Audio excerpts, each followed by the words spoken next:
Australia under 19 జట్టుపై Vaibhav Suryavanshi తనదైన శైలిలో దూకుడుగా ఆడుతున్నాడు.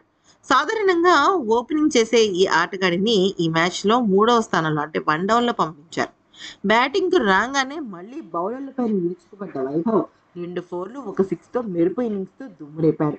కానీ 7వ ఓవర్లో చార్లెస్ లక్ష్మణ్ వేసిన బంతిని wicket keeper Alex Hill Young catch పట్టడంతో ఇక అంపైర్ వెంటనే అవుట్‌గా ప్రకటించాడు. అయితే వైభవ్ సూర్యవంశీ ఈ నిర్ణయాన్ని అంగీకరించలేదు. బంతి తన బ్యాట్‌కు కాకుండా థైపాడ్‌కు తగిలిందని అది అవుట్ కాదని ఎంపైర్‌తో వాదించాడు. అవుట్ అయిన తర్వాత కూడా వైభవ్ సూర్యవంశీ పిచ్ వద్దే కనిపించాడు. అతను ఎంపైర్‌తో ఏదో గట్టిగా చెప్తున్నాడు. ఇంకా చేతులు, కాళ్ళు ఊపుతూ వాదిస్తున్నాడు. తర్వాత పెవిలియన్‌కు తిరిగి వెళ్లే ముందు కూడా మళ్ళీ ఎంపైర్‌తో వేడిగా వాదించాడు. ఇక నాన్ స్ట్రైక్‌లో ఉన్న వేదాంత్ త్రివేది కూడా ఎంపైర్‌కు ఏదో చెప్పడానికి ప్రయత్నించాడు కానీ, ఎంపైర్ వీళ్ళని బచ్చాగాళ్ళనుకున్నాడో, చిన్న పిల్లలనుకున్నాడో తెలీదు కానీ, తన వేలిని పైకెత్తడంతో వైభవ్ సూర్యవంశీ మైదానాన్ని వీడక తప్పలేదు. సాధారణంగా అవుట్ అయిన తర్వాత తలదించుకుని వెళ్లే ఈ ఎడమ చేతి వాటం బ్యాట్స్‌మెన్ ఇంత కోపంగా కనిపించడం ఇదే మొదటిసారి. ఈ సంఘటనలతో పాటు మరో ప్రశ్న కూడా తెర మీదకొచ్చింది.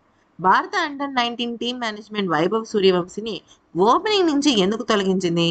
గత ఏడాది ఓపెనింగ్ స్థానంలో విధ్వంసం సృష్టించిన బ్యాట్స్‌మెన్‌ను 1 డౌన్‌లో ఎందుకు పంపించారు?